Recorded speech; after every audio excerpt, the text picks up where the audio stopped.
Eu não conheço ninguém aqui que queira atravessar o deserto só para conhecer as pirâmides, disse o mercador. São apenas um monte de pedras. Você pode construir uma no seu quintal. Você nunca teve sonhos de viajar? Disse o rapaz, atendendo mais um freguês que entrava na loja. 2 dias depois, o velho procurou o rapaz para falar da estante. Não gosto de mudanças, disse o mercador. Nem eu, nem você somos como Hassan, o rico comerciante. Se ele erra numa compra, isto não o afeta muito, mas nós dois temos sempre que conviver com nossos erros. É verdade, pensou o rapaz. Para que você quer a estante? Disse o mercador. Quero voltar mais rápido para minhas ovelhas. Temos que aproveitar quando a sorte está do nosso lado e fazer tudo para ajudá-la da mesma maneira que ela está nos ajudando. Chama-se princípio favorável, ou sorte de principiante. O velho ficou calado por algum tempo. Depois disse: O profeta nos deu o Alcorão e nos deixou apenas 5 obrigações para serem seguidas em nossa existência. A mais importante é a seguinte: só existe um Deus. As outras são: rezar 5 vezes por dia, fazer jejum no mês de Ramadã, fazer caridade com os pobres. Parou de falar. Seus olhos ficaram cheios de água ao falar do profeta. Era um homem fervoroso e, mesmo com toda a sua impaciência, procurava viver sua vida de acordo com a lei muçulmana. E qual a minha obrigação? Perguntou o rapaz. Há 2 dias atrás, você disse que eu nunca tive sonhos de viajar, respondeu o mercador. A 5ª obrigação de todo muçulmano é uma viagem. Devemos ir pelo menos uma vez na vida à cidade sagrada de Meca. Meca é muito mais longe do que as pirâmides. Quando eu era jovem, preferi juntar o pouco dinheiro que tinha para começar esta loja. Pensava em ser rico algum dia para ir a Meca. Passei a ganhar dinheiro, mas não podia deixar ninguém cuidando dos cristais, porque os cristais são coisas delicadas. Ao mesmo tempo, via passar de frente à minha loja muitas pessoas que seguiam na direção de Meca. Havia alguns peregrinos ricos que iam com um séquito de criados e de camelos, mas a maior parte das pessoas era muito mais pobre do que eu era. Todas iam e voltavam contentes e colocavam na porta de suas casas os símbolos da peregrinação. Uma delas, um sapateiro que vivia de remendar as botas alheias, me disse que havia caminhado quase 1 ano pelo deserto, mas que ficava sempre mais cansado quando tinha que caminhar alguns quarteirões em Tanger para comprar couro. — Por que não vai a Meca agora? Perguntou o rapaz. — Porque Meca é o que me mantém vivo. É o que me faz aguentar todos estes dias iguais, estes vasos calados nas prateleiras, o almoço e o jantar naquele restaurante horrível. Tenho medo de realizar meu sonho e depois não ter mais motivos para continuar vivo. Você sonha com ovelhas e com pirâmides. É diferente de mim, porque deseja realizar seus sonhos. Eu quero apenas sonhar com Meca. Já imaginei milhares de vezes a travessia do deserto, minha chegada na praça onde está a pedra sagrada, as 7 voltas que devo dar em torno dela antes de tocá-la. Já imaginei quais pessoas estarão do meu lado, na minha frente, e as conversas e orações que compartilharemos juntos. Mas tenho medo que seja uma grande decepção, então prefiro apenas sonhar. Este dia, o mercador deu permissão ao rapaz para construir a estante. Nem todos podem ver os sonhos da mesma maneira. Mais 2 meses se passaram, e a estante trouxe muitos fregueses à loja dos cristais. O rapaz calculou que se trabalhasse mais 6 meses, poderia voltar à Espanha e comprar 60 ovelhas e mais 60 ovelhas. Em menos de 1 ano, ele teria duplicado o seu rebanho, e ia poder negociar com os árabes, porque já conseguia falar aquela língua estranha. Depois daquela manhã no mercado, ele não havia mais utilizado o Urim e o Tumim, porque o Egito passou a ser apenas um sonho tão distante para ele como era a cidade de Meca para o mercador. Entretanto, o rapaz agora estava contente com seu trabalho, e pensava a todo momento no dia em que iria desembarcar em Tarifa como um vencedor. Lembre-se de saber sempre o que quer, havia falado o velho rei. O rapaz sabia, e estava trabalhando para isto. Talvez seu tesouro tivesse sido chegar àquela terra estranha encontraram o assaltante e dobraram o número de seu rebanho sem ter gasto um centavo sequer. Estava orgulhoso de si mesmo. Havia aprendido coisas importantes, como o comércio de cristais, linguagem sem palavras e os sinais. Uma tarde viu um homem no alto da ladeira, reclamando que era impossível encontrar um lugar decente para beber alguma coisa depois de toda a subida. O rapaz já conhecia a linguagem dos sinais e chamou o velho para conversar. "Vamos vender chá para as pessoas que sobem a ladeira", disse ele. "Muitas pessoas vendem chá por aqui", respondeu o mercador. "Podemos vender chá em vasos de cristal. Assim as pessoas vão gostar do chá e vão querer comprar os cristais, porque o que mais seduz os homens é a beleza." O mercador olhou para o rapaz durante algum tempo. Não respondeu nada. Mas naquela tarde, depois de fazer suas orações e fechar a loja, sentou-se na calçada com ele e convidou-o a fumar narguilé, aquele estranho cachimbo que os árabes usavam. "O que você está procurando?" perguntou o velho mercador de cristais. "Já lhe disse, preciso comprar de volta as ovelhas, e para isto é necessário dinheiro." O velho colocou algumas brasas novas no narguilé e deu uma longa tragada. "Há 30 anos que tenho esta loja. Conheço o bom e o mau cristal, e conheço todos os detalhes do seu funcionamento. Estou acostumado com seu tamanho e seu movimento. Se você colocar chá em cristais, a loja irá crescer. Então eu vou ter que mudar minha maneira de vida. E isto não é bom? Estou acostumado com minha vida. Antes de você, eu pensava que havia perdido tanto tempo no mesmo lugar, enquanto meus amigos todos mudavam, quebravam ou progrediam. Isto me deixava com imensa tristeza. Agora eu sei que não era bem assim. A loja tem o exato tamanho que eu sempre quis que ela tivesse. Não quero mudar, porque não sei como mudar.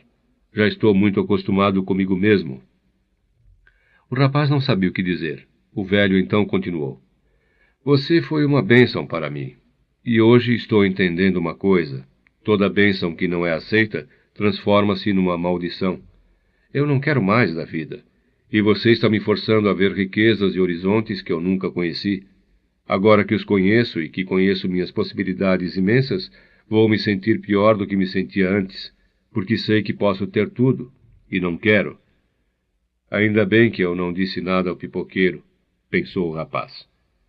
Continuaram fumando o narguilé por algum tempo, enquanto o sol se escondia. Estavam conversando em árabe, e o rapaz estava satisfeito consigo mesmo porque falava árabe. Houve uma época em que ele achou que as ovelhas podiam ensinar tudo sobre o mundo, mas as ovelhas não sabiam ensinar árabe. "Devem ter outras coisas no mundo que as ovelhas não sabem ensinar", pensou o rapaz, enquanto olhava o mercador em silêncio. "Porque elas só estão em busca de água e comida. Acho que não são elas que ensinam. Eu é que aprendo." "Maktub", disse finalmente o mercador. "O que é isto?" "Você precisaria ter nascido árabe para compreender", respondeu ele. "Mas a tradução seria algo como "está escrito." E enquanto apagava as brasas do narguilé, disse que o rapaz podia começar a vender chá nos vasos. Às vezes, é impossível deter o rio da vida. Os homens subiam a ladeira e ficavam cansados. Então, lá no seu topo, havia uma loja de belos cristais com chá de menta refrescante. Os homens entravam para beber o chá, que era servido em lindos vasos de cristal. "Jamais minha mulher pensou nisto", lembrava um, e comprava alguns cristais porque ia ter visitas naquela noite. Seus convidados ficariam impressionados com a riqueza das taças. Outro homem passou a garantir que o chá era sempre mais gostoso quando servido em recipientes de cristal, pois conservavam melhor o aroma. Um terceiro disse ainda que era tradição no Oriente utilizar vasos de cristal junto com chá por causa de seus poderes mágicos. Em pouco tempo a novidade se espalhou e muitas pessoas passaram a subir até o topo da ladeira para conhecer a loja que estava fazendo algo de novo num comércio tão antigo. Outras lojas de chá em copos de cristal foram abertas, mas não ficavam em cima de uma ladeira, e por isso estavam sempre vazias. Em pouco tempo, o mercador teve que contratar mais 2 empregados. Passou a importar, junto com os cristais, quantidades enormes de chá, que eram diariamente consumidas pelos homens e mulheres com sede de coisas novas. E assim transcorreram 6 meses. O rapaz acordou antes do sol nascer. Tinham-se passado 11 meses e 9 dias desde que ele havia pisado pela primeira vez no continente africano. Vestiu sua roupa árabe de linho branco, comprada especialmente para aquele dia. Colocou o lenço na cabeça, fixo por um anel feito de pele de camelo. Calçou as sandálias novas e desceu sem fazer qualquer ruído. A cidade ainda dormia. Ele fez um sanduíche de gergelim e bebeu chá quente no vaso de cristal. Depois sentou-se na soleira da porta, fumando sozinho o narguilé. Fumou em silêncio, sem pensar em nada, escutando apenas o ruído sempre constante do vento que soprava trazendo o cheiro do deserto. Depois que acabou de fumar, enfiou a mão num dos bolsos do traje e ficou alguns instantes contemplando o que havia retirado lá de dentro. Havia um grande maço de dinheiro, o suficiente para comprar 120 ovelhas, uma passagem de volta e uma licença de comércio entre seu país e o país onde estava. Esperou pacientemente que o velho acordasse e abrisse a loja. Os dois então foram juntos tomar mais chá. "Vou embora hoje", disse o rapaz. "Tenho dinheiro para comprar minhas ovelhas. Você tem dinheiro para ir a Meca." O velho não disse nada. "Peço sua bênção", insistiu o rapaz. "Você me ajudou." O velho continuou a preparar o chá em silêncio. Depois de um certo tempo, porém, virou-se para o rapaz. "Tenho orgulho de você", disse. "Você trouxe alma para minha loja de cristais. Mas sabe que eu não vou a Meca. Como sabe que não voltará a comprar ovelhas?" "Quem lhe disse isto?" perguntou o rapaz assustado. "Maktub", disse simplesmente o velho mercador de cristais. E o abençoou. O rapaz foi até seu quarto e juntou tudo o que tinha. Eram 3 sacolas cheias. Quando já estava saindo, notou que, num canto do quarto, havia seu velho alforje de pastor. Estava todo amassado, e ele quase nem se lembrava mais dele. Lá dentro estava ainda o mesmo livro e o casaco. Quando ele tirou o casaco, pensando em dar de presente para um rapaz na rua, as 2 pedras rolaram pelo chão, o Urim e o Tumim. O rapaz então se lembrou do velho rei, e ficou surpreso em perceber há quanto tempo não pensava mais nisto. Durante 1 ano, havia trabalhado sem parar, pensando apenas em conseguir dinheiro para não voltar de cabeça baixa para a Espanha. "Nunca desista dos seus sonhos", havia falado o velho rei. "Siga os sinais." O rapaz pegou o Urim e o Tumim no chão e teve novamente aquela estranha sensação de que o rei estava perto. Trabalhara duro durante 1 ano, e os sinais indicavam que agora era o momento de partir. "Vou voltar exatamente a ser o que era antes", pensou o rapaz. "E as ovelhas não me ensinaram a falar árabe."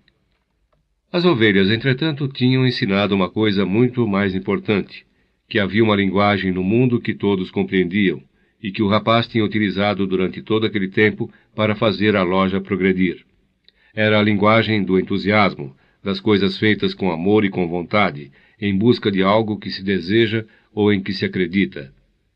Tanger já não era mais uma cidade estranha, e ele sentiu que, da mesma maneira que tinha conquistado aquele lugar, poderia conquistar o mundo. Quando você deseja uma coisa, todo o universo conspira para que possa realizá-la, havia falado o velho rei. Mas o velho rei não falara de assaltos, de desertos imensos, de pessoas que conhecem os seus sonhos, mas não desejam realizá-los. O velho rei não havia falado que as pirâmides eram apenas um monte de pedras, e qualquer um podia fazer um monte de pedras em seu quintal.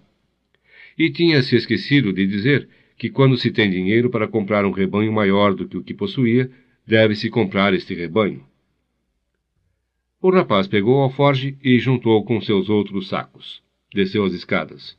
O velho estava atendendo um casal estrangeiro, enquanto 2 outros fregueses andavam pela loja, tomando chá em vasos de cristal.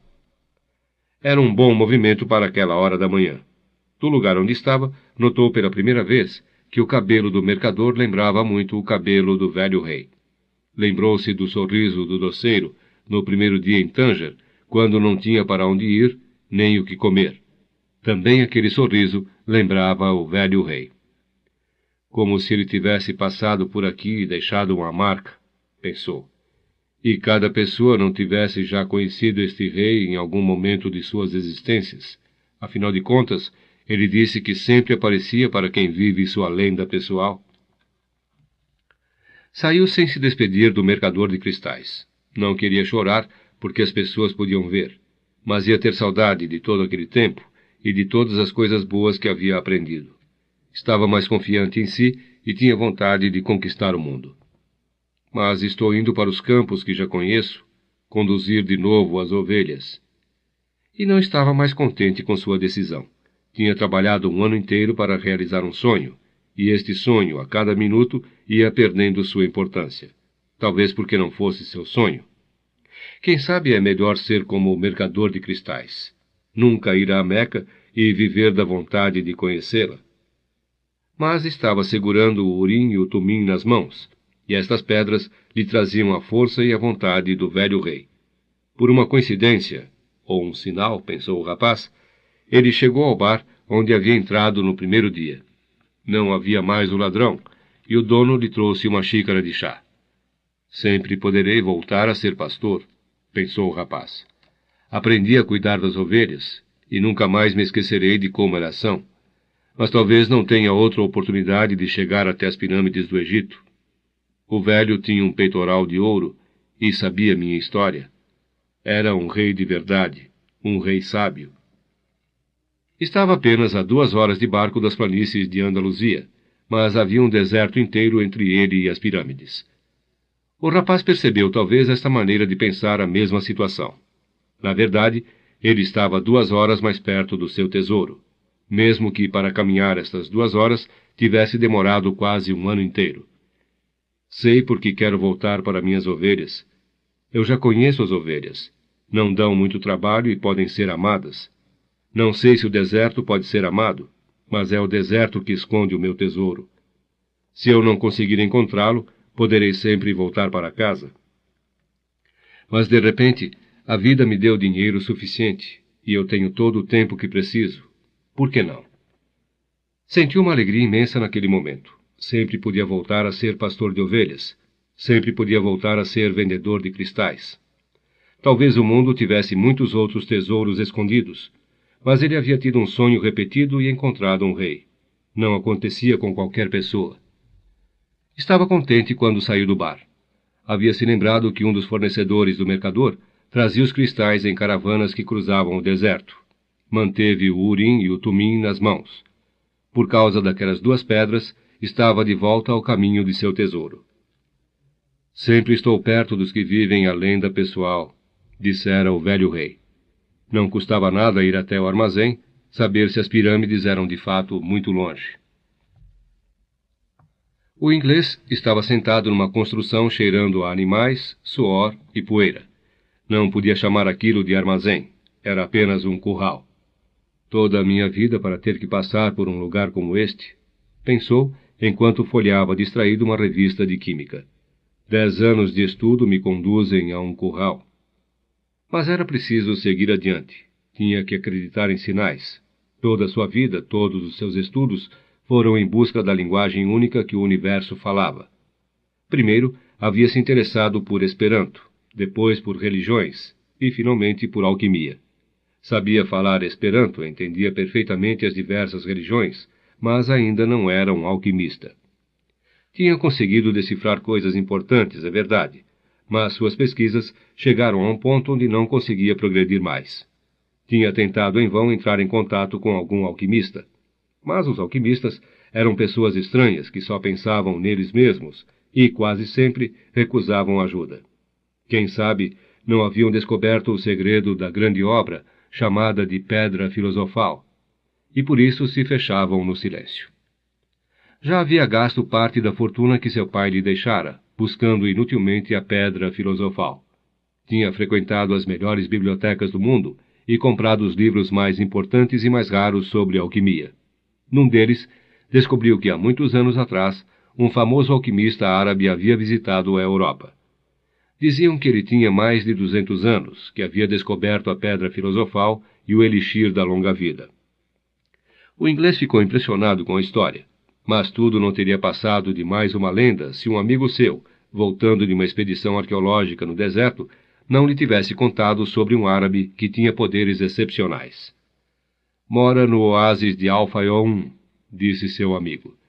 E as pessoas contam que tem 200 anos e que é capaz de transformar qualquer metal em ouro. O inglês não soube caber em si de tanta excitação. Imediatamente cancelou todos os seus compromissos, juntou os livros mais importantes e agora estava ali, naquele armazém parecido com um curral, enquanto lá fora uma imensa caravana se preparava para cruzar o Saara. A caravana passava por Al-Fayoum.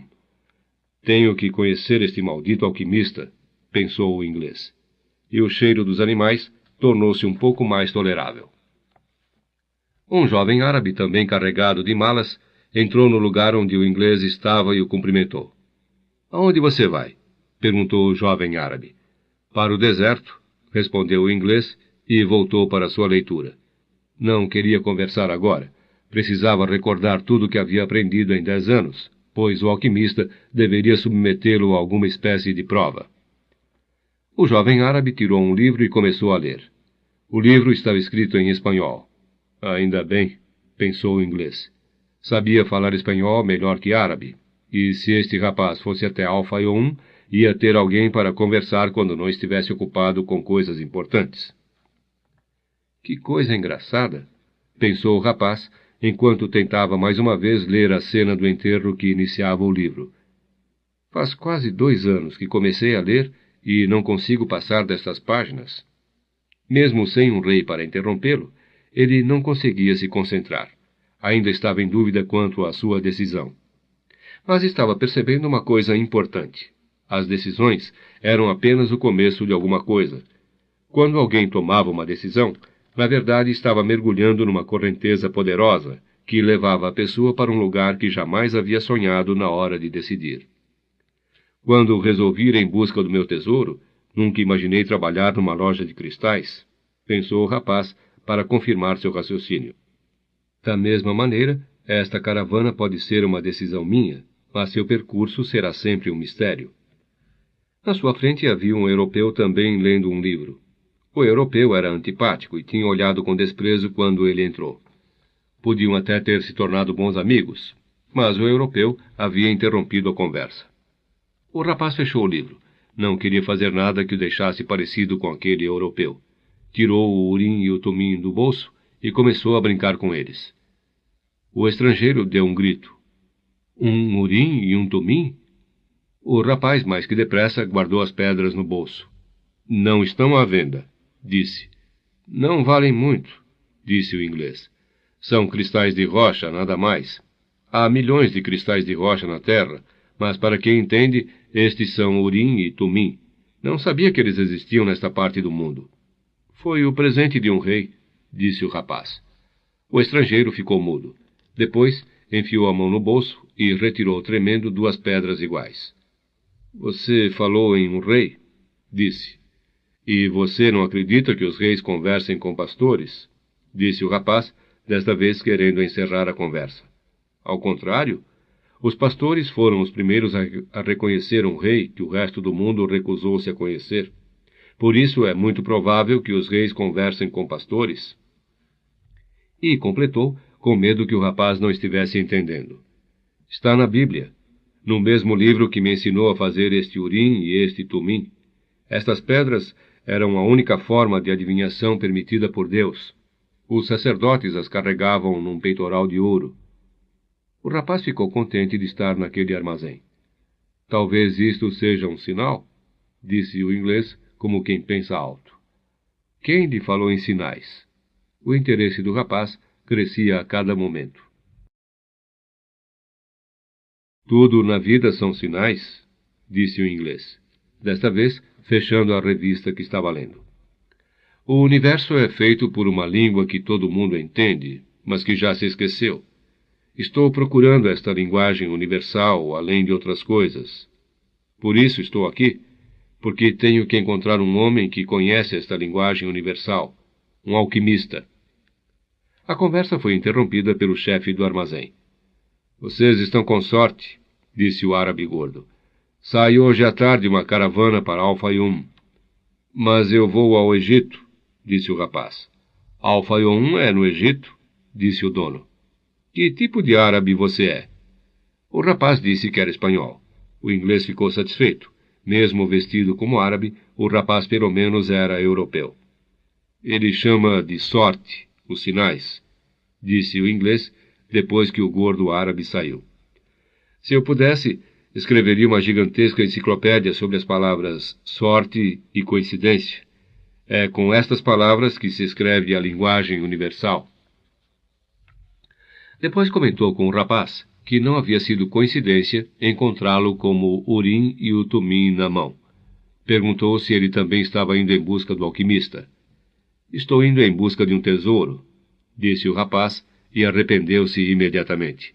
Mas o inglês pareceu não dar importância. De certa forma, eu também estou, disse. E nem sei o que quer dizer alquimia, completou o rapaz, quando o dono do armazém começou a chamá-los para fora. Eu sou o líder da caravana, disse um senhor de barba longa e olhos escuros. Tenho poder de vida e de morte sobre cada pessoa que carrego, porque o deserto é uma mulher caprichosa e às vezes deixa os homens loucos. Haviam quase 200 pessoas e o dobro de animais. Eram camelos, cavalos, burros, aves. O inglês tinha várias malas cheias de livros. Havia mulheres, crianças e vários homens com espadas na cintura e longas espingardas nos ombros. Um imenso burburinho enchia o local, e o líder teve que repetir várias vezes suas palavras para que todos entendessem.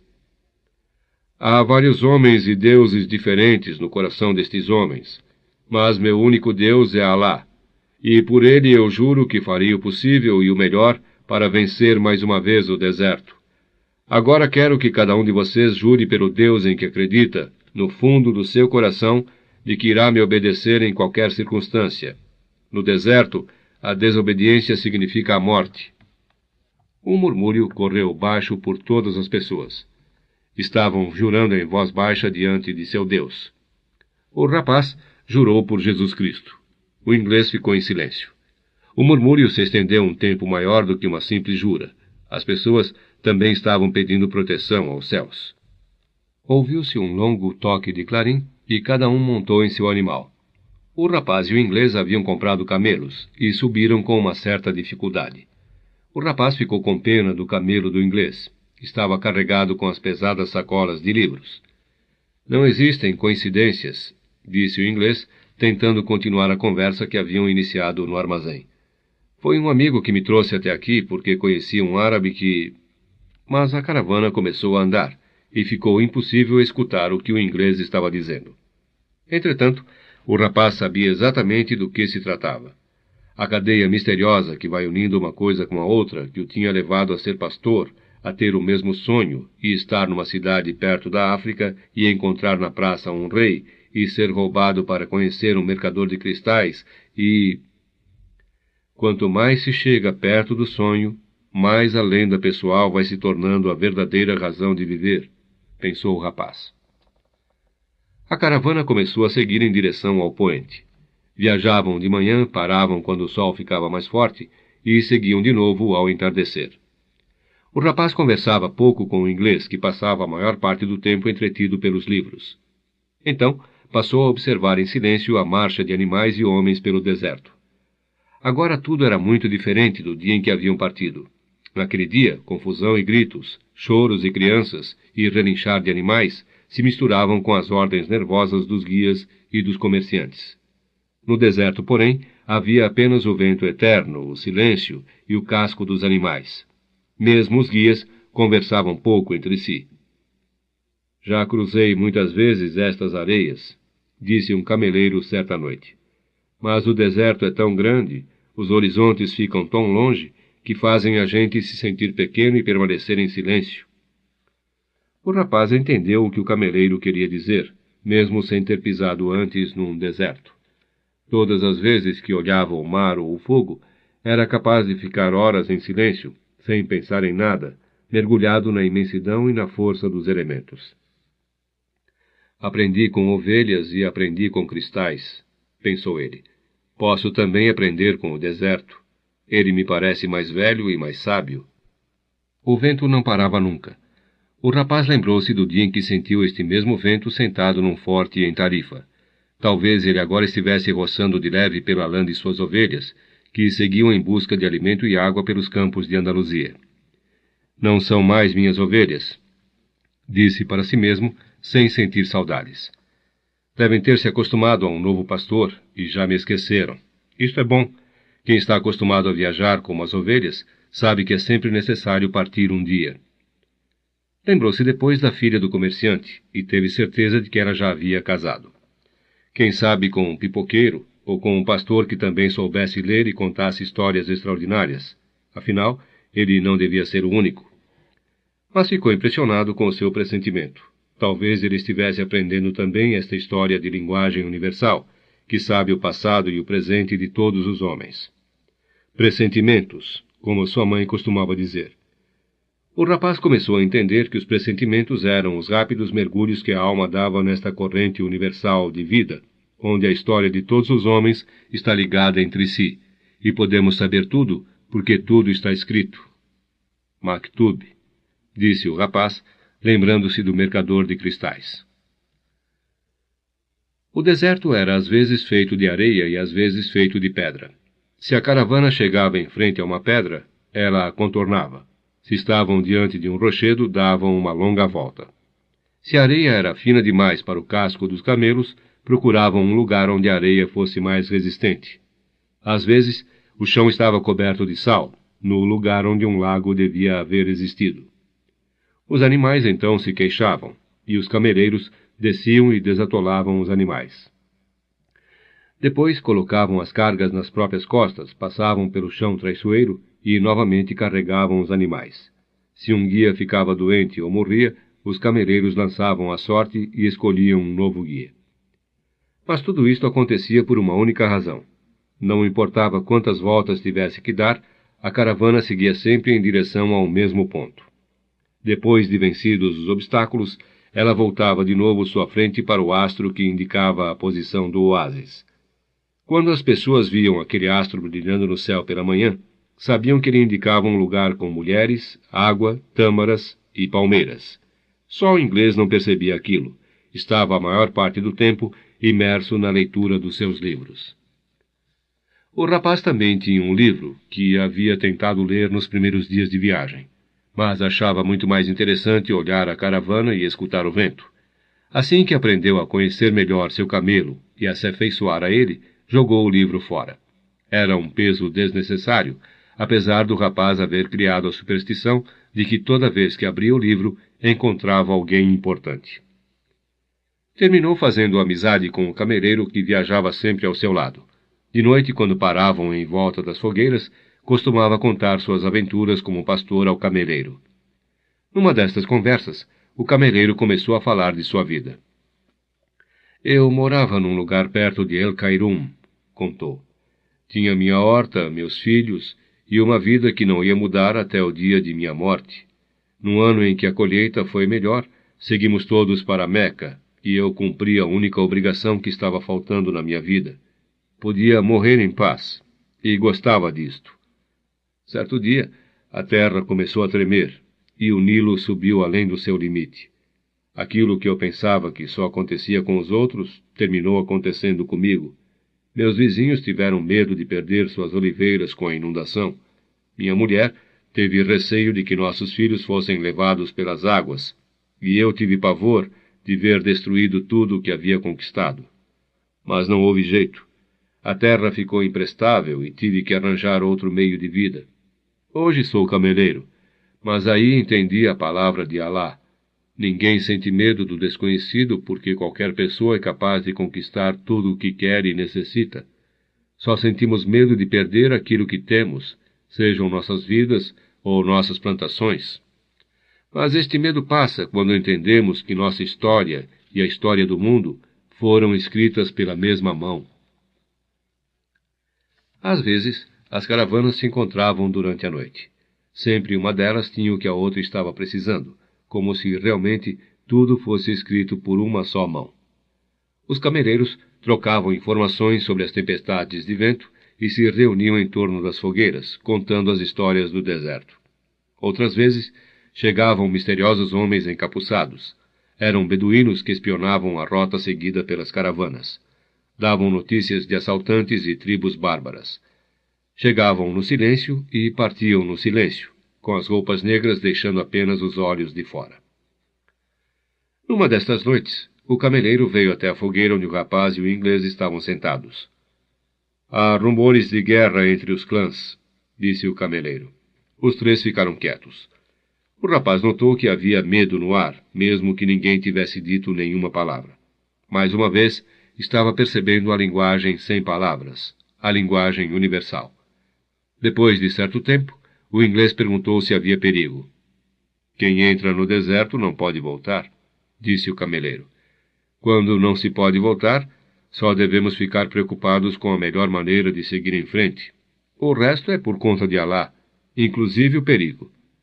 E concluiu dizendo a misteriosa palavra: Maktub. Você precisa prestar mais atenção às caravanas, disse o rapaz ao inglês depois que o cameleiro saiu. Elas dão muitas voltas, mas rumam sempre para o mesmo lugar. E você devia ler mais sobre o mundo, respondeu o inglês. Os livros são iguais às caravanas. O imenso grupo de homens e animais começou a andar mais rápido. Além do silêncio durante o dia, às noites, quando as pessoas costumavam se reunir para conversar em torno das fogueiras, começaram a ficar também silenciosas. Certo dia, o líder da caravana decidiu que nem fogueiras podiam mais ser acesas, para não chamar a atenção sobre a caravana. Os viajantes passaram a fazer uma roda de animais, e dormiam todos juntos no centro, tentando se proteger do frio noturno. O líder passou a instalar sentinelas armadas em volta do grupo. Numa daquelas noites, o inglês não conseguiu dormir. Chamou o rapaz e começaram a passear pelas dunas em volta do acampamento. Era uma noite de lua cheia, e o rapaz contou ao inglês toda a sua história. O inglês ficou fascinado com a loja que havia progredido depois que o rapaz começou a trabalhar nela. Este é o princípio que move todas as coisas, disse. Na alquimia, é chamado de alma do mundo. Quando você deseja algo de todo o seu coração, você está mais próximo da alma do mundo. Ela é sempre uma força positiva. Disse também que isto não era apenas um dom dos homens. Todas as coisas sobre a face da terra tinham também uma alma, não importando se era mineral, vegetal, animal ou apenas um simples pensamento. Tudo que está sob e sobre a face da terra se transforma sempre, porque a terra está viva e tem uma alma. Somos parte desta alma, e raramente sabemos que ela sempre trabalha em nosso favor. Mas você deve entender que na loja dos cristais, até mesmo os vasos estavam colaborando para o seu sucesso. O rapaz ficou em silêncio por algum tempo, olhando a lua e a areia branca. Tenho visto a caravana caminhando através do deserto, disse por fim. Ela e o deserto falam a mesma língua, e por isso ele permite que ela o atravesse. Vai testar cada passo seu, para ver se está em perfeita sintonia com ele, e se estiver, ela chegará até o oásis.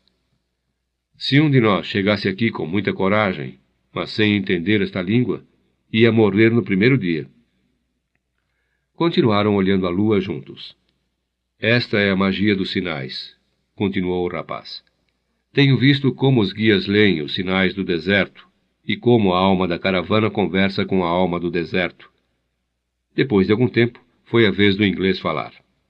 Preciso prestar mais atenção à caravana, disse por fim. E eu preciso ler seus livros, falou o rapaz.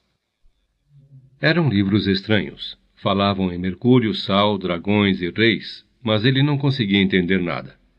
Entretanto, havia uma ideia que parecia repetida em quase todos os livros. Todas as coisas eram manifestações de uma coisa só. Num dos livros, ele descobriu que o texto mais importante da alquimia tinha apenas poucas linhas, e havia sido escrito numa simples esmeralda. É a tábua da esmeralda, falou o inglês, orgulhoso por ensinar alguma coisa ao rapaz. E então, para que tantos livros? Para entender estas linhas, respondeu o inglês, sem estar muito convencido da própria resposta. O livro que mais interessou ao rapaz contava a história dos alquimistas famosos. Eram homens que tinham dedicado sua vida inteira a purificar metais nos laboratórios. Acreditavam que se um metal fosse cozinhado durante muitos e muitos anos, terminaria se libertando de todas as suas propriedades individuais e, em seu lugar, sobrava apenas a alma do mundo. Esta coisa única permitia que os alquimistas entendessem qualquer coisa sobre a face da Terra, porque ela era a linguagem pela qual as coisas se comunicavam. Eles chamavam esta descoberta de grande obra, que era composta de uma parte líquida e uma parte sólida. Não basta observar os homens e os sinais para se descobrir esta linguagem? Perguntou o rapaz. Você tem mania de simplificar tudo, respondeu o inglês irritado. A alquimia é um trabalho sério. Precisa que cada passo seja seguido exatamente como os mestres ensinaram. O rapaz descobriu que a parte líquida da grande obra era chamada de elixir da longa vida e curava todas as doenças, além de evitar que o alquimista ficasse velho. E a parte sólida era chamada de pedra filosofal. Não é fácil descobrir a pedra filosofal, disse o inglês.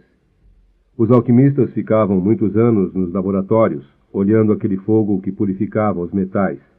Olhavam tanto o fogo que aos poucos suas cabeças iam perdendo todas as vaidades do mundo. Então, um belo dia, descobriam que a purificação dos metais havia terminado por purificar a eles mesmos. O rapaz se lembrou do mercador de cristais. Ele havia falado que tinha sido bom limpar seus vasos para que ambos se libertassem também dos maus pensamentos.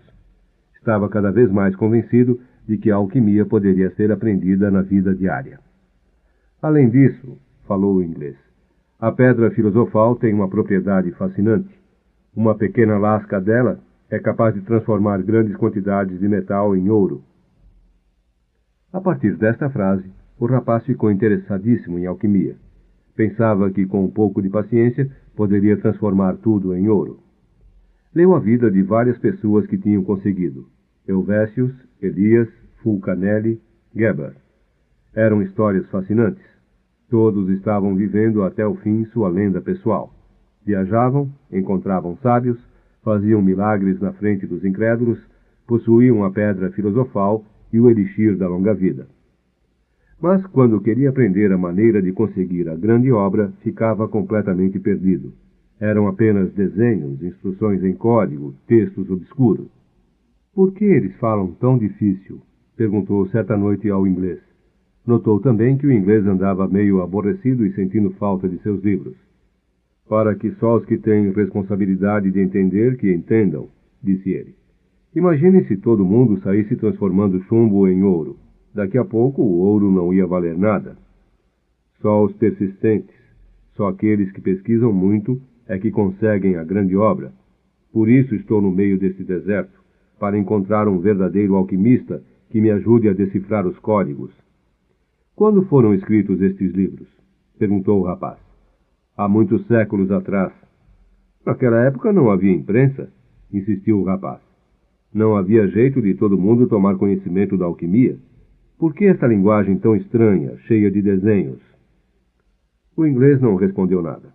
Disse que há vários dias estava prestando atenção à caravana e que não conseguia descobrir nada de novo. A única coisa que tinha notado era que os comentários sobre a guerra aumentavam cada vez mais. Um belo dia, o rapaz entregou de volta os livros ao inglês. Então, aprendeu muita coisa? Perguntou o outro, cheio de expectativa. Estava precisando de alguém com quem pudesse conversar para esquecer o medo da guerra. Aprendi que o mundo tem uma alma e quem entender esta alma entenderá a linguagem das coisas. Aprendi que muitos alquimistas viveram sua lenda pessoal e terminaram descobrindo a alma do mundo, a pedra filosofal, o elixir. Mas, sobretudo, aprendi que estas coisas são tão simples que podem ser escritas numa esmeralda. O inglês ficou decepcionado. Os anos de estudo, os símbolos mágicos, as palavras difíceis, os aparelhos de laboratório, nada disso havia impressionado o rapaz. Ele deve ter uma alma primitiva demais para compreender isto, pensou. Pegou seus livros e guardou nos sacos que pendiam do camelo. Volte para sua caravana, disse.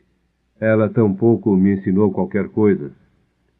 O rapaz voltou a contemplar o silêncio do deserto e a areia levantada pelos animais. Cada um tem sua maneira de aprender, repetia consigo mesmo. A maneira dele não é a minha, e minha maneira não é a dele, mas ambos estamos em busca de nossa lenda pessoal, e eu o respeito por isto. A caravana começou a viajar dia e noite. A toda hora apareciam os mensageiros encapuçados e o cameleiro, que havia se tornado amigo do rapaz, explicou que a guerra entre os clãs havia começado. Teriam muita sorte se conseguissem chegar ao oásis. Os animais estavam exaustos e os homens cada vez mais silenciosos.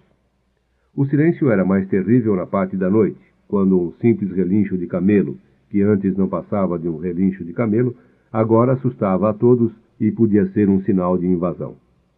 O cameleiro, porém, parecia não se impressionar muito com a ameaça de guerra. Estou vivo, disse ao rapaz, enquanto comia um prato de tâmaras na noite sem fogueiras e sem lua. Enquanto estou comendo, não faço nada além de comer. Se estiver caminhando, apenas caminharei. Se tiver que lutar, será um dia tão bom para morrer como qualquer outro. Porque não vivo nem no meu passado, nem no meu futuro. Tenho apenas o presente, e ele é o que me interessa. Se você puder permanecer sempre no presente, então será um homem feliz. Vai perceber que no deserto existe vida, que o céu tem estrelas, e que os guerreiros lutam porque isto faz parte da raça humana. A vida será uma festa, um grande festival, porque ela é sempre e apenas o momento que estamos vivendo. 2 noites depois, quando se preparava para dormir, o rapaz olhou em direção ao astro que seguiam durante a noite. Achou que o horizonte estava um pouco mais baixo, porque em cima do deserto haviam centenas de estrelas. É o oásis, disse o cameleiro. E por que não chegamos lá imediatamente? Porque precisamos dormir. O rapaz abriu os olhos quando o sol começava a surgir no horizonte. Diante dele, onde as pequenas estrelas haviam estado durante a noite, estendia-se uma fila interminável de tamareiras, cobrindo toda a frente do deserto. Conseguimos, disse o inglês, que também tinha acabado de acordar. O rapaz, porém, mantinha-se calado. Aprendera o silêncio do deserto e contentava-se em olhar as tamareiras na sua frente. Ainda tinha que caminhar muito para chegar até as pirâmides, e algum dia aquela manhã seria apenas uma lembrança. Mas agora ela era o momento presente, a festa da qual havia falado o cameleiro, e ele estava procurando vivê-lo com as lições do seu passado e os sonhos do seu futuro. Um dia, aquela visão de milhares de tamareiras seria apenas uma lembrança, mas para ele, neste momento, significava sombra, água e um refúgio para a guerra. Assim como um relincho de camelo podia se transformar em perigo, uma fila de tamareiras podia significar um milagre. O mundo fala muitas linguagens, pensou o rapaz. Quando os tempos andam depressa, as caravanas correm também, pensou o alquimista, enquanto via chegar centenas de pessoas e animais ao oásis. As pessoas gritavam atrás dos recém-chegados, a poeira encobria o sol do deserto, e as crianças pulavam de excitação ao ver os estranhos. O alquimista percebeu os chefes tribais se aproximarem do líder da caravana e conversarem longamente entre si. Mas nada daquilo interessava ao alquimista. Já havia visto muita gente chegar e partir, enquanto o oásis e o deserto permaneciam o mesmo.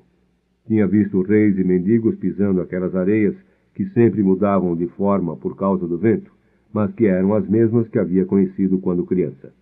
Mesmo assim, não conseguia conter no fundo do seu coração um pouco da alegria de vida que todo viajante experimentava quando, depois de terra amarela e céu azul, o verde das tamareiras aparecia diante de seus olhos. Talvez Deus tenha criado o deserto para que o homem pudesse sorrir com as tamareiras, pensou ele. Depois resolveu concentrar-se em assuntos mais práticos. Sabia que naquela caravana vinha o homem a quem devia ensinar parte de seus segredos. Os sinais lhe haviam contado isto.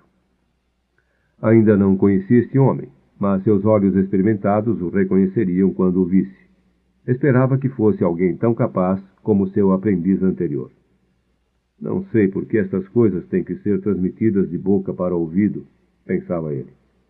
Não era exatamente porque as coisas eram secretas. Deus revelava prodigamente seus segredos a todas as criaturas. Ele só conhecia uma explicação para este fato.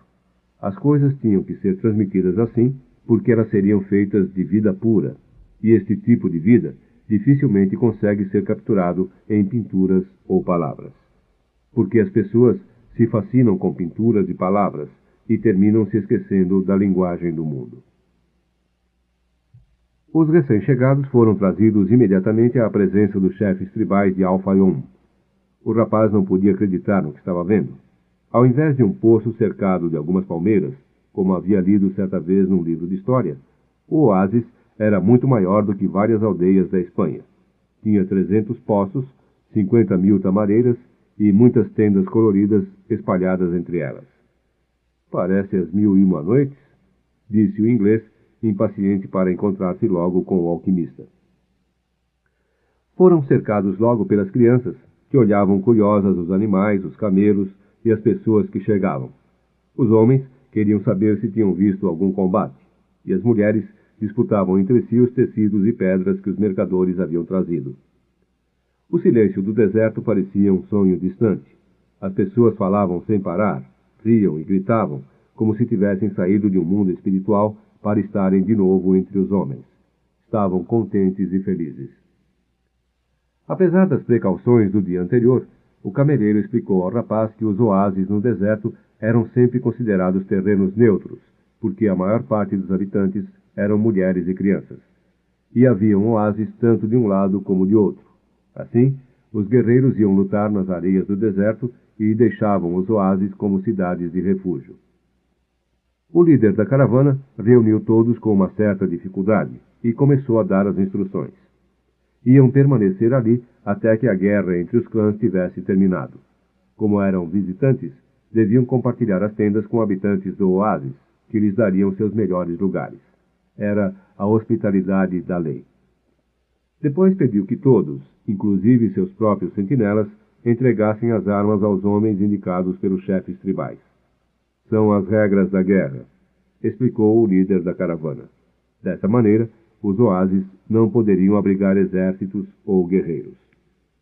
Para surpresa do rapaz, o inglês tirou de seu casaco um revólver cromado e entregou ao homem que recolhia as armas. — Para que um revólver? — perguntou. — Para aprender a confiar nos homens, respondeu o inglês. Estava contente por haver chegado ao final de sua busca. O rapaz, porém, pensava em seu tesouro. Quanto mais perto ele ficava de seu sonho, mais as coisas se tornavam difíceis. Não funcionava mais aquilo que o velho rei havia chamado de sorte de principiante.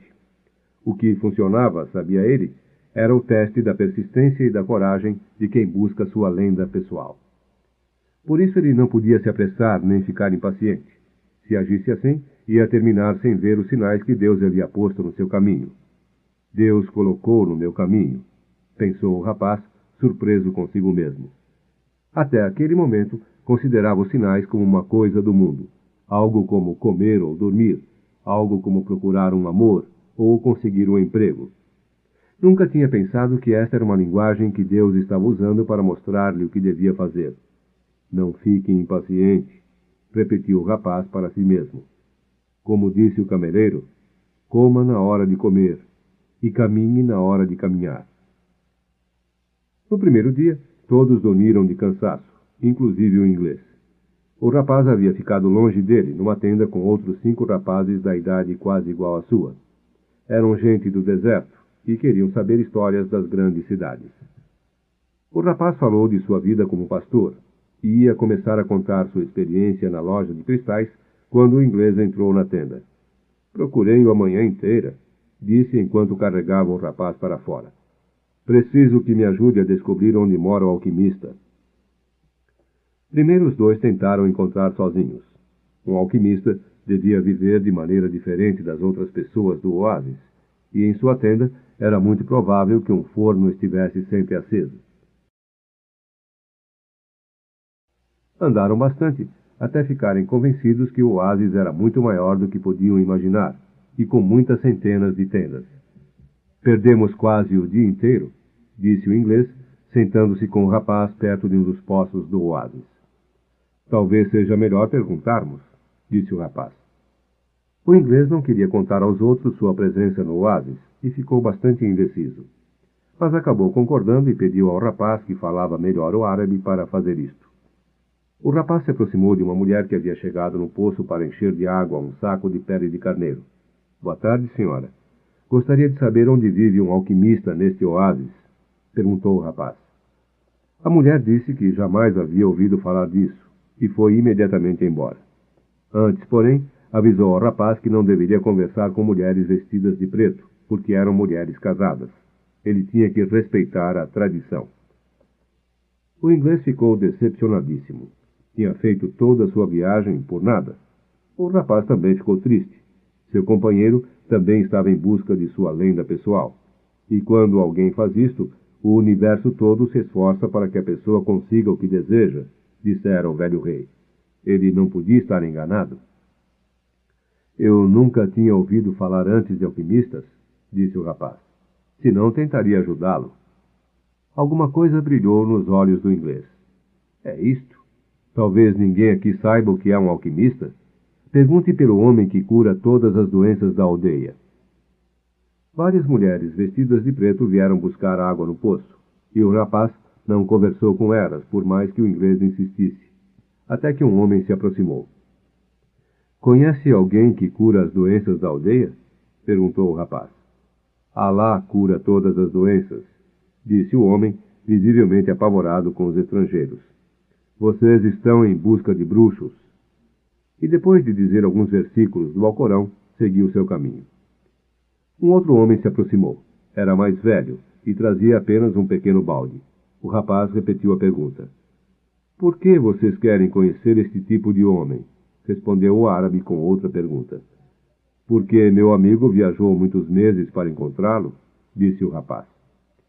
Se este homem existe no oásis, deve ser muito poderoso, disse o velho, depois de pensar por alguns instantes. Nem os chefes tribais conseguiriam vê-lo quando precisam, só quando ele assim determinasse. Esperem o final da guerra e então partam com a caravana. Não procurem entrar na vida do oásis, concluiu se afastando. Mas o inglês ficou exultante. Estavam na pista certa. Finalmente surgiu uma moça que não estava vestida de negro. Trazia um cântaro no ombro e a cabeça coberta com um véu, mas tinha o rosto descoberto. O rapaz aproximou-se para perguntar sobre o alquimista. Então foi como se o tempo parasse e a alma do mundo surgisse com toda a força diante do rapaz. Quando ele olhou seus olhos negros, seus lábios indecisos entre um sorriso e o silêncio, ele entendeu a parte mais importante e mais sábia da linguagem que o mundo falava, e que todas as pessoas da terra eram capazes de entender em seus corações.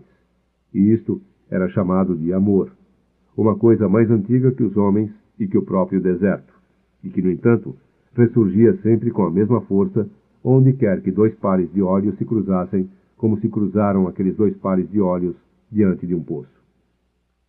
Os lábios finalmente resolveram dar um sorriso, e aquilo era um sinal. O sinal que ele esperou sem saber durante tanto tempo em sua vida, que tinha buscado nas ovelhas e nos livros, nos cristais e no silêncio do deserto. Ali estava a pura linguagem do mundo, sem explicações, porque o universo não precisava de explicações para continuar seu caminho no espaço sem fim. Tudo o que o rapaz entendia naquele momento era que estava diante da mulher de sua vida, e sem nenhuma necessidade de palavras, ela devia saber disto também. Tinha mais certeza disto do que de qualquer coisa no mundo, mesmo que seus pais e os pais de seus pais dissessem que era preciso namorar, noivar, conhecer a pessoa e ter dinheiro antes de casar. Quem dizia isto, talvez jamais tivesse conhecido a linguagem universal, porque quando se mergulha nela, é fácil entender que sempre existe no mundo uma pessoa que espera a outra, seja no meio de um deserto, seja no meio das grandes cidades. E quando estas pessoas se cruzam e seus olhos se encontram, todo o passado e todo o futuro perde qualquer importância, e só existe aquele momento e aquela certeza incrível de que todas as coisas debaixo do sol foram escritas pela mesma mão, a mão que desperta o amor, e que fez uma alma gêmea para cada pessoa que trabalha, descansa e busca tesouros debaixo do sol. Porque sem isto, não haveria qualquer sentido para os sonhos da raça humana. Maktub, pensou o rapaz. O inglês levantou-se de onde estava sentado e sacudiu o rapaz. Vamos, pergunte a ela. O rapaz se aproximou da moça. Ela tornou a sorrir. Ele sorriu também. Como você se chama? Perguntou. Me chamo Fátima, disse a moça, olhando para o chão. É um nome que algumas mulheres têm na terra de onde venho? É o nome da filha do profeta, disse Fátima. Os guerreiros os levaram para lá. A moça delicada falava de guerreiros com orgulho.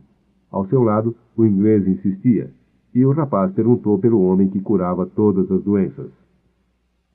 É um homem que conhece os segredos do mundo. Conversa com os djinns do deserto, ela falou. Os djinns eram os demônios. E a moça apontou para o sul, para o lugar onde aquele estranho homem morava. Depois encheu seu cântaro e partiu. O inglês partiu também em busca do alquimista. E o rapaz ficou por muito tempo sentado ao lado do poço, entendendo que algum dia o levante havia deixado em seu rosto o perfume daquela mulher, e que já a amava antes mesmo de saber que ela existia, e que seu amor por ela faria com que encontrasse todos os tesouros do mundo. No dia seguinte, o rapaz voltou para o poço, para esperar a moça.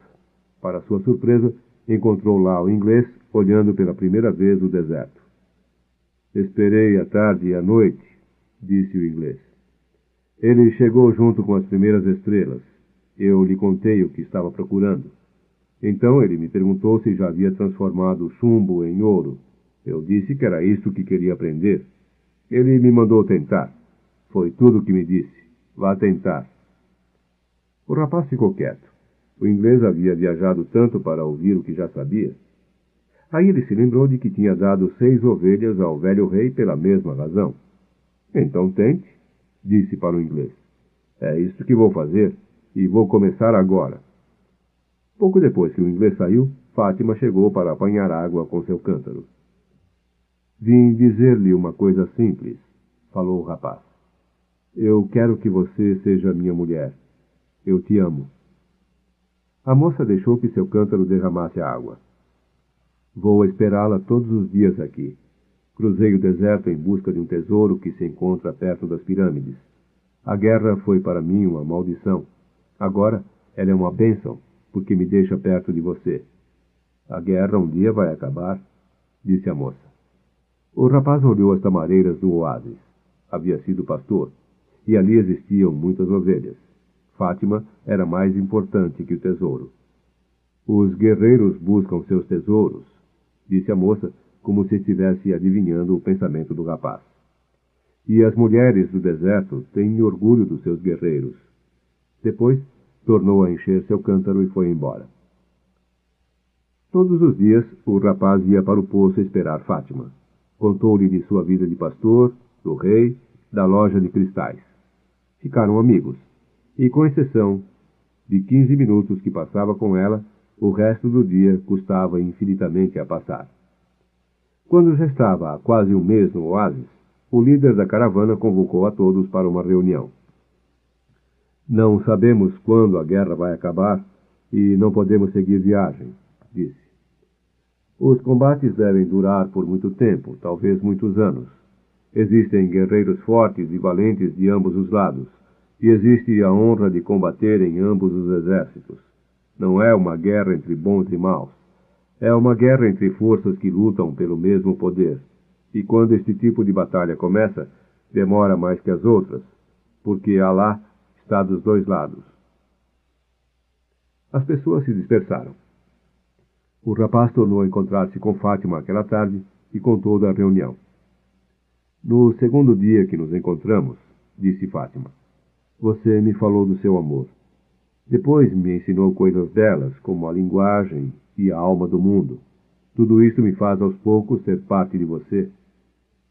O rapaz ouvia sua voz e achava mais bela que o barulho do vento nas folhas das tamareiras.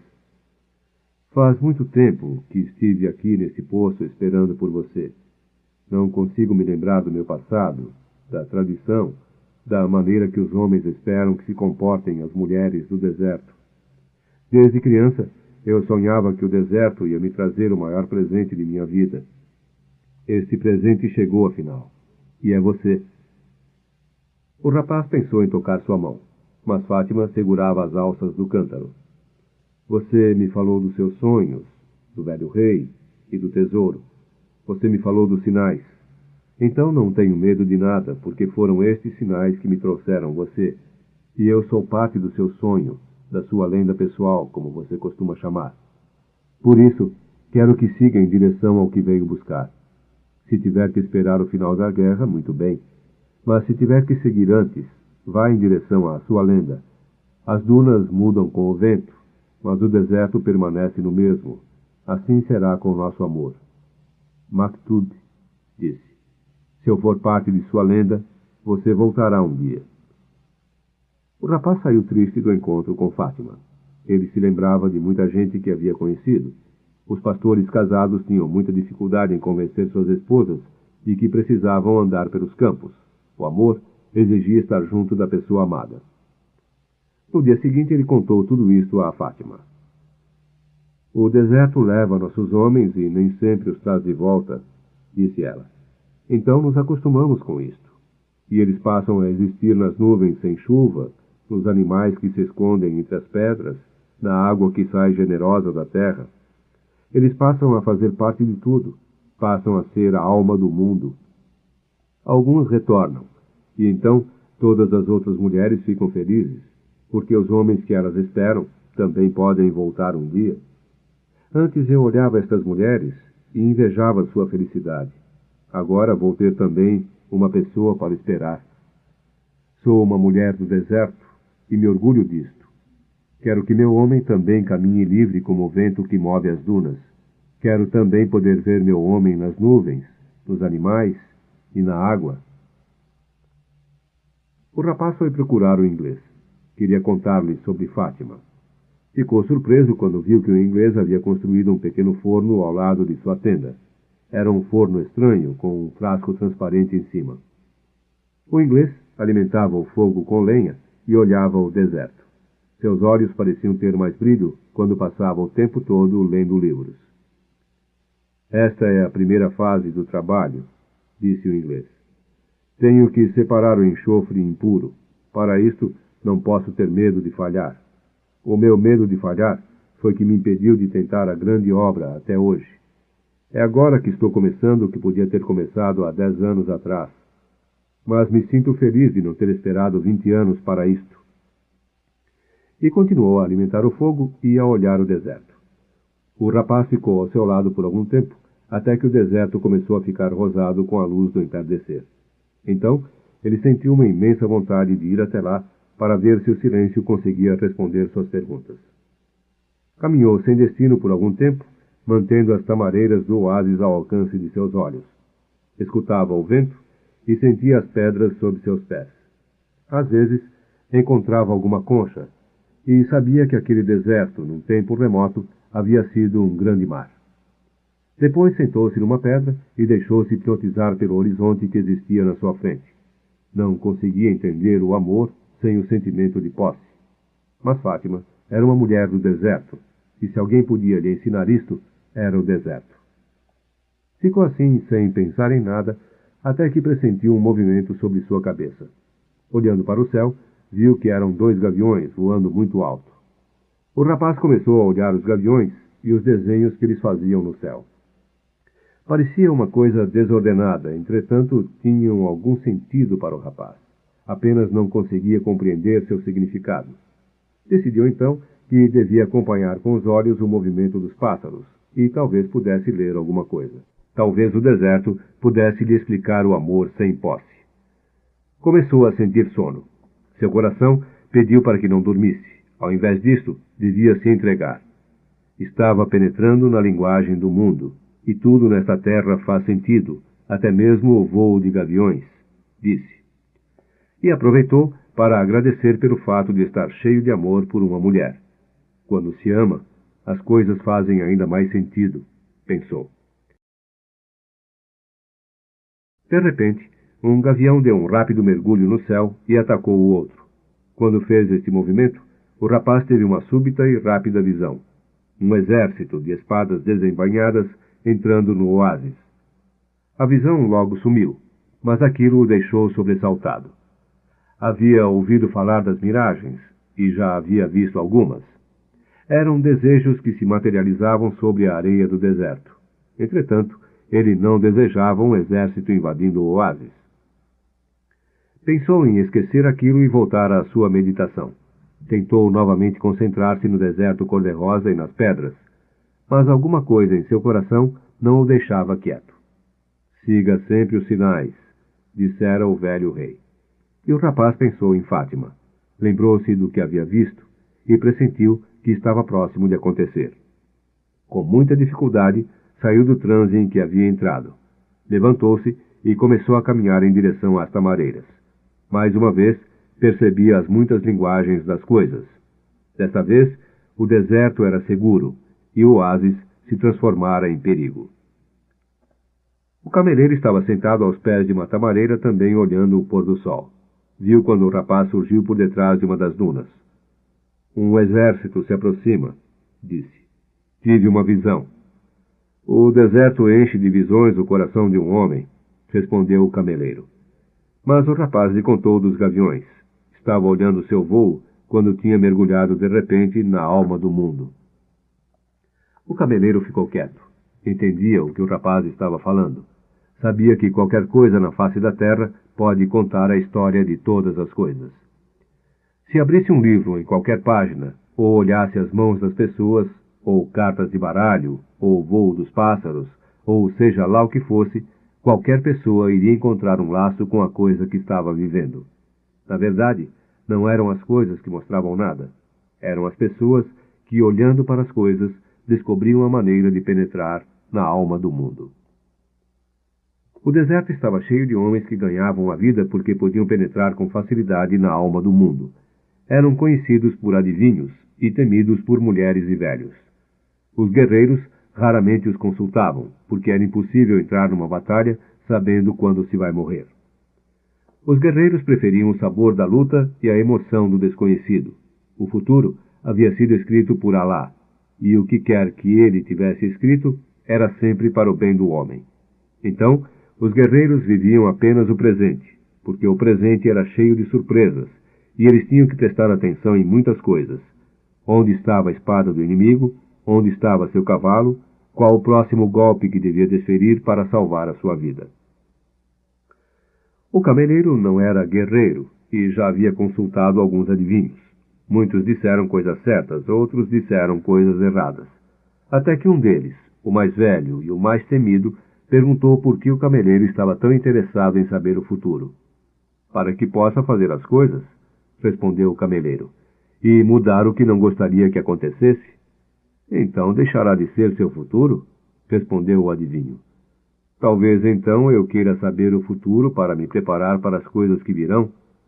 Se forem coisas boas, isto será uma agradável surpresa, disse o adivinho. Se forem coisas ruins, você estará sofrendo muito antes delas acontecerem. Quero saber o futuro, porque sou um homem, disse o cameleiro para o adivinho. E os homens vivem em função do seu futuro. O adivinho ficou quieto por algum tempo. Ele era especialista no jogo de varetas, que eram atiradas no chão e interpretadas da maneira que caíam. Naquele dia, ele não jogou as varetas. Envolveu-as num lenço e tornou a colocar no bolso. Ganho a vida adivinhando o futuro das pessoas, disse ele. Conheço a ciência das varetas e sei como utilizá-la para penetrar neste espaço onde tudo está escrito. Ali posso ler o passado, descobrir o que já foi esquecido e entender os sinais do presente. Quando as pessoas me consultam, eu não estou lendo o futuro, estou adivinhando o futuro. Porque o futuro pertence a Deus, e Ele só o revela em circunstâncias extraordinárias. E como consigo adivinhar o futuro? Pelos sinais do presente. No presente é que está o segredo. Se você prestar atenção no presente, poderá melhorá-lo. E se você melhorar o presente, o que acontecerá depois também será melhor. Esqueça o futuro e viva cada dia de sua vida nos ensinamentos da lei e na confiança de que Deus cuida dos seus filhos. Cada dia traz em si a eternidade. O cameleiro quis saber quais as circunstâncias em que Deus permitia ver o futuro. Quando Ele mesmo o mostra. E Deus mostra o futuro raramente, e por uma única razão. É um futuro que foi escrito para ser mudado. Deus tinha mostrado um futuro ao rapaz, pensou o cameleiro, porque queria que o rapaz fosse o seu instrumento. Vá falar com os chefes tribais, disse o cameleiro. Conte dos guerreiros que se aproximam. Eles vão rir de mim. São homens do deserto, e os homens do deserto estão acostumados com os sinais. Então já devem saber. Não estão preocupados com isto. Acreditam que se tiverem que saber algo que Alá deseje lhe contar, alguma pessoa lhes dirá isto. Já aconteceu muitas vezes antes, mas hoje esta pessoa é você. O rapaz pensou em Fátima e resolveu ir ver os chefes tribais. Trago os sinais do deserto, disse ao guarda que ficava na porta da imensa tenda branca no centro do oásis. Quero ver os chefes. O guarda não disse nada. Entrou e demorou-se muito lá dentro. Depois saiu com um árabe jovem, vestido de branco e ouro. O rapaz contou ao jovem o que havia visto. Ele pediu que esperasse um pouco e tornou a entrar. A noite caiu. Entraram e saíram vários árabes e mercadores. Aos poucos, as fogueiras foram se apagando e o oásis começou a ficar tão silencioso como o deserto. Só a luz da grande tenda continuava acesa.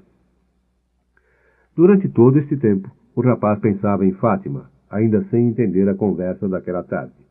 Finalmente, depois de muitas horas de espera, o guarda mandou que o rapaz entrasse. O que viu deixou-o extasiado. Nunca poderia imaginar que no meio do deserto existisse uma tenda como aquela. O chão estava coberto com os mais belos tapetes que já havia pisado, e do teto pendiam lustres de metal amarelo trabalhado, coberto de velas acesas. Os chefes tribais estavam sentados no fundo da tenda, em semicírculo, descansando seus braços e pernas em almofadas de seda com ricos bordados. Criados entravam e saíam com bandejas de prata cheias de especiarias e chá. Alguns se encarregavam de manter acesas as brasas dos narguilés. Um suave perfume de fumo enchia o ambiente. Haviam 8 chefes, mas o rapaz logo percebeu quem era o mais importante. Um árabe vestido de branco e ouro, sentado no centro do semicírculo. Ao seu lado estava o jovem árabe com quem tinha conversado antes. Quem é o estrangeiro que fala de sinais? Perguntou um dos chefes, olhando para ele.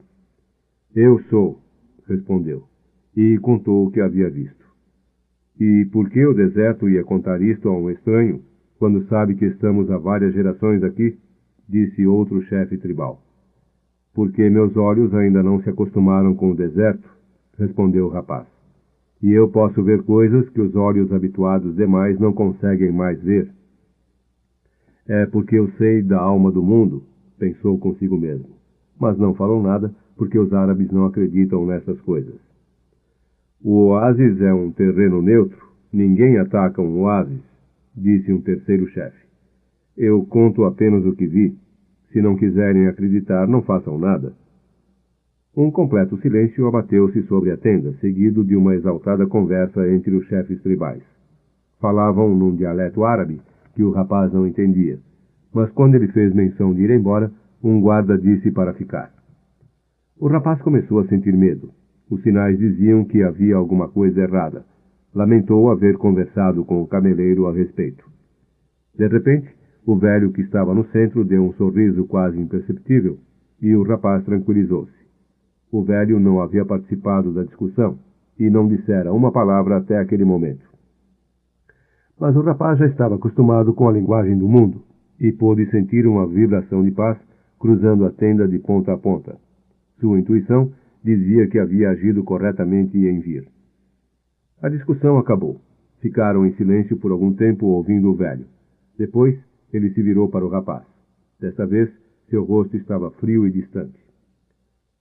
Há 2000 anos, numa terra distante, jogaram num poço e venderam como escravo um homem que acreditava em sonhos, disse o velho.